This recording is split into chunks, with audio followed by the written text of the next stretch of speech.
ಅಯೋಧ್ಯೆ ಬಾಲರಾಮನನ್ನ ಕೆತ್ತಲು ಬಳಸಿದಂತಹ ಕಲ್ಲು ಸಿಕ್ಕ ಜಾಗದಲ್ಲಿ ಈಗ ವಿವಾದ ಶುರುವಾಗಿದೆ.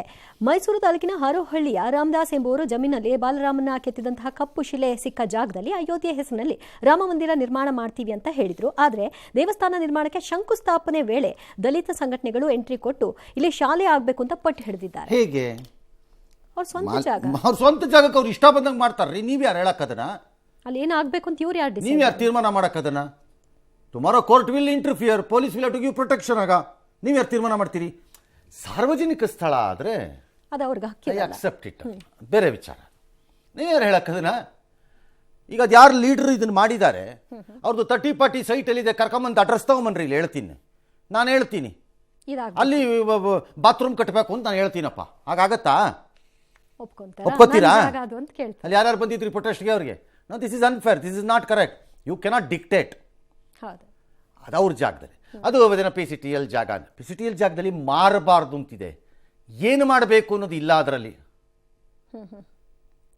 ಮಾರಬಾರ್ದು ಅನ್ನೋದು ಇರುತ್ತೆ, ಅದೇನೋ ಒಂದು ರೂಲ್ ಇರುತ್ತೆ, ಅದಕ್ಕೂ ಕೆಲವು ನಿಯಮಗಳಿದೆ, ಬೇರೆ ವಿಚಾರ. ನನಗೆ ಅರ್ಥವಾಗದಿರುತ್ತೆ ಈ ಪ್ರಕರಣದಲ್ಲಿ. ಒಂದು ಕಡೆ ದಲಿತ ಲೀಡರ್ಗಳು ನಮ್ಮನ್ನು ದೇವಸ್ಥಾನಕ್ಕೆ ಬಿಡಲ್ಲ ಅಂತೀರಿ, ವಿಚ್ ಐ ಅಪೋಸ್. ಯಾಕೆ ಬಿಡಲ್ಲ? ಕಪಾಳ ಕುಡಿಬೇಕು, ಬಿಡಲ್ಲ ಅಂತವ್ನಿಗೆ ಅನ್ನೋದೇ ನನ್ನ ವಾದ. ಈಗಲೂ ಅದನ್ನೇ ಮಾತಾಡ್ತೀರಿ ಅಂತಂದ್ರೆ ನೀವು ಸಾಕಷ್ಟು ಪ್ರಶ್ನೆ ಮಾಡಿದ್ರಿ. ನಾನು ಯಾವಾಗಲೂ ಅದನ್ನೇ ಕೇಳೋದು. ನೀವು ಅದು ಮಾಡಿದ್ರೆ ಏನು ಹಿಂದೂ ಸಮಾಜ ಏನವಾಗ ಅಂತಾನೆ ಕೇಳೋದು ಅದನ್ನ.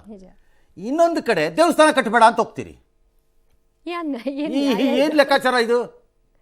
ಒಂದು ಕಡೆ ನಮ್ಮನ್ನು ದೇವಸ್ಥಾನಕ್ಕೆ ಬಿಡ್ತಿಲ್ಲ, ಅದು ಮೋಸ, ಅದು ಬಹಿಷ್ಕಾರ, ತಪ್ಪದು, ಜಾತಿ ಇದು ಅಂತದ್ದು ಕರೆಕ್ಟ್. ಅದು ಇನ್ನೊಂದು ಕಡೆ ದೇವಸ್ಥಾನ ಕಟ್ಟಬೇಡ ಅಂತೀರಿ. ಇವಾಗ ಹೆಂಗೆ ಲೆಕ್ಕಾಚಾರ? This is not fair.